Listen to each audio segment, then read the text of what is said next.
अगर आपसे एक सवाल पूछा जाए कि इस देश को सबसे ज्यादा खतरा किससे है, इस देश को सबसे ज्यादा परेशानी किससे है, तो आपके सबके अलग अलग जवाब हो सकते हैं। लेकिन ये एक ऐसा जवाब जो कहीं न कहीं सबके दिमाग में घूमता रहा है, वह है गजवाए हिंद वाला, कि हमारे देश को बहुत सारे मुस्लिम संगठन पीएफआई का नाम इसमें लिया जाता है प्रमुख रूप से, ये सब मिलकर के एक अपना मॉड्यूल चला रहे हैं। जैसा कि विभिन्न प्रकार की घटनाओं के माध्यम से देखा भी गया है कि 2047 तक भारत को हमें मुस्लिम राष्ट्र घोषित करवाएंगे। इस देश को उन लोगों का मानना है कि मुस्लिम राष्ट्र के रूप में स्थापित करेंगे। वहीं दूसरी तरफ एक भारी लोगों की संख्या है जो इस देश को हिंदू राष्ट्र बनाने के लिए प्रयास करते हैं और उनका एक यह सपना है कि इस देश को हिंदू राष्ट्र घोषित किया जाएगा।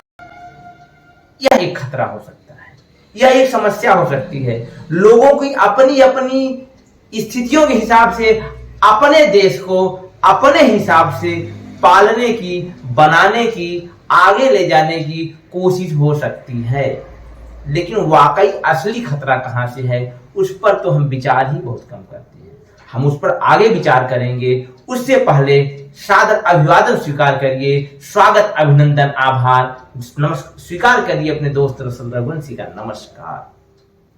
आप जानते हैं 17 जुलाई 2022 हमारे देश के गृह राज्य मंत्री अजय कुमार टेनी जी ने जो लिखित जवाब दिया राज्यसभा में, उससे हमारे कान खड़े हो जाने चाहिए। हमें पूरी तरीके से सतर्क हो जाना चाहिए कि आखिर जो असली खतरा हमारे सामने आसन्न है वो कहीं हमें दिखाई ही नहीं दे रहा है और ये खतरा हम अपने साथ लिए 24 घंटा घूमते रहते हैं। यह खतरा है हमारी जेबों में, हमारी हाथों में, हमारी उंगलियों पर, हमारे इशारों पर चलने वाला हमारा स्मार्टफोन। यह खतरा एक हमारे स्मार्टफोन से शुरू होता है, एक पूरे देश के ऊपर लागू होता है, पूरे देश पर इसका खतरा मौजूद होता है। मेरा देश सलोना देश, सचमुच चांदी सोना देश, पर्वत घाटी वाला देश। वाकई में हमारा देश बहुत खूबसूरत है, लेकिन इस खूबसूरती को बनाने के लिए हर नागरिक को प्रयास करना होगा। हम आते हैं अपने विषय पर। विषय हमारा यही है कि टेनी जी ने जो अपना वक्तव्य दिया लिखित रूप में, उन्होंने कहा कि इस साल के शुरू में, मतलब जनवरी से लेकर के जून तक, इस देश पर 6,74,021 रिकॉर्डेड एनसीआरबी द्वारा रजिस्टर्ड डाटा बताता है कि साइबर अटैक हुई है। अब आप समझ सकते हैं कि आज यदि इस देश पर किसी को हमला करना हो, इस देश पर अटैक करना हो, तो जमाना बीत गया कि बम बोला, बम है। नागनाथ और सांपनाथ, मतलब चीन और पाकिस्तान, ये अपनी साइबर आर्मी बना रहे हैं और इन दोनों की भी गजब का कोलैबोरेशन है भारत की व्यवस्था को डिस्ट्रॉय करने के लिए, क्योंकि मकसद एक है दोनों देशों का सपना एक है, भारत को खंड खंड करना।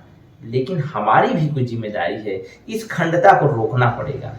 हमें अपने आप को इतना ज्यादा स्किल्ड बनाना होगा कि हमारे देश में लगभग 50 करोड़ से ज्यादा स्मार्टफोन है, लेकिन स्मार्टफोन की लिटरेसी के बारे में यदि हम समझें तो बहुत आसानी से हम अपने निजी डाटा शेयर कर देते हैं किसी ऐप को डाउन करने के लिए या फिर कहीं पर हॉटस्पॉट या वाईफाई एक्सेस करने के लिए।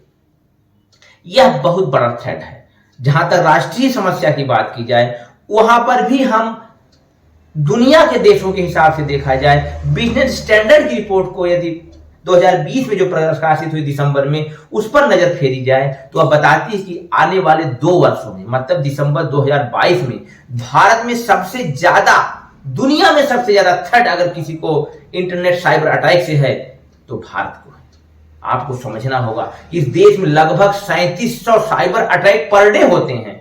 हर 1800 में से 18 भारतीय साइबर अटैक का या फिर bank fraudery, credit card, debit card, password, pin, OTP जैसी समस्याओं से ग्रसित हो गया है। यह संख्या तेजी से बढ़ेगी और आने वाले समय में इसका प्रतिशत 200 गुना बढ़ेगा और इसकी जो बढ़ने की रेट है यह लगभग 20% है। 2017 में सबसे पहले एनसीआरबी ने डाटा को रिकॉर्ड करना प्रारंभ किया और उस साल मात्र 3466 साइबर अटैक देश पर हुए थे। लेकिन आज की कंडीशन मैंने 6 महीने का बताया कि 6,74,021 साइबर अटैक हो चुके हैं। वजह क्या है? वजह सबसे बड़ी इसकी वजह है कि हमने बहुत तेजी से डिजिटलाइजेशन किया है। हमारी सरकारी वेबसाइटों की बात की जाए तो 3870 वेबसाइट ऐसी हैं, 3870 संस्थान ऐसे हैं जो डिजिटल माध्यम से लोगों को सेवाएं देते हैं। ये सरकारी रिकॉर्ड में बता रहा हूं, अपने तरफ से बनाया हुआ डाटा नहीं मैं पेश कर रहा हूं।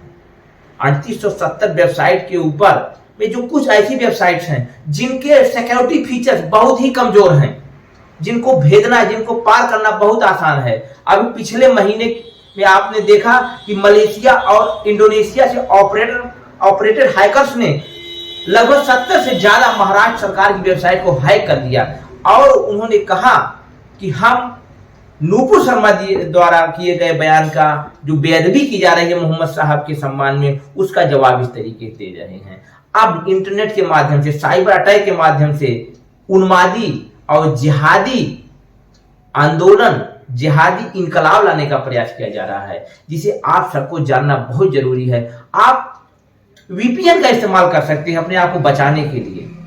समाधान की तरफ हम बढ़े तो राष्ट्रीय समाधान सरकारों के पास है, जो कि वाकई में बहुत कमजोर है। ट्विटर ने अपनी रिपोर्ट में बताया है कि भारतीय सरकारें जो हैं वह सबसे ज्यादा दुनिया में प्राइवेट डाटा मांगती हैं, सबसे ज्यादा एक्सेस करना चाहती हैं, कौन क्या ट्वीट कर रहा है, मतलब ताकने झांकने का काम कर रही हैं। इसलिए बहुत सारी अच्छे वीपीएन इस देश को छोड़कर चले गए। उनका कहना है कि हम अपना वर्चुअल पर्सनल नेटवर्क तो देते हैं, लेकिन सरकार उसमें लूप होल और उसमें कहीं न कहीं सेंधमारी करने का प्रयास करती है। लेकिन फिर भी हमने अपने स्तर से हमें सोचना होगा। अपने आप को सुरक्षित रखने के लिए सरकार द्वारा जो गाइडलाइन दिए जाते हैं उनका पालन करना होगा। जैसे 1930 एक ऐसा नंबर है जिस पर आप अपने द्वारा आपके ऊपर यदि किसी प्रकार का फ्रॉड हो रहा है तो सूचित कर सकते हैं। आपने बहुत बार देखा होगा फेसबुक, व्हाट्सएप के हैक कर लिया जाता है या फिर उनको अपने हिसाब से ऑपरेट कर लिया जाता है और अपने साथियों से मैसेंजर के माध्यम से पैसे मांगे जाते हैं। ये भी कहीं न कहीं एक साइबर क्राइम का पार्ट है। दिन पर दिन बढ़ते हुए खतरे से यदि आपको अपने आप को बचा के रखना है तो आपको अपने आप को वीपीएन से सिक्योर करना होगा, 1930 हेल्पलाइन का सहारा लेना होगा और साथ ही साथ एक और डाटा मैं बताते बताते आपसे विदा लेना चाहूंगा कि हमारे देश में 2021 के आसपास $300 बिलियन का ऑनलाइन ट्रांजैक्शन हुआ, जो कि एक प्रोजेक्शन है 2026 तक इसकी मात्रा, ऑनलाइन ट्रांजैक्शन की मात्रा लगभग $1 ट्रिलियन होने जा रही है। यह इतनी भारी संख्या है, मतलब 4 सालों में 3 गुना से ज्यादा ऑनलाइन ट्रांजैक्शन होंगे और इसके माध्यम से तरह तरह की समस्याएं हमारे सामने आएंगी। यह समस्याएं राष्ट्रीय स्तर से लेकर के व्यक्तिगत स्तर तक है, तो राष्ट्रीय स्तर पर सरकारें प्रयास करें, व्यक्तिगत स्तर पर हम प्रयास करें, नहीं तो समस्याएं ये डिजिटल माध्यम जितनी हमको सुविधाएं मिल रही हैं उतना ही ज्यादा दुविधाएं और समस्याएं मिलेंगी और फिर आपसे बातें करते रहेंगे हम। आप अपने माध्यम से भी विभिन्न वेबसाइट पे जाकर के, विभिन्न यूट्यूब चैनल पे जाकर के इस प्रकार की जानकारी इकट्ठा करके अपने आप को सिक्योर कर सकते हैं। मिलते हैं जल्द ही एक नई वीडियो के साथ, एक नई सोच के साथ, एक नए विचार के साथ। तब तक आप इस वीडियो को लाइक करिए, अपने दोस्तों में अधिक से अधिक शेयर करिए और कमेंट के माध्यम से अपने विचार मुझ तक प्रेषित करने का कष्ट करिए। जल्द मिलते हैं, अपना ध्यान रखिए। नमस्कार, धन्यवाद।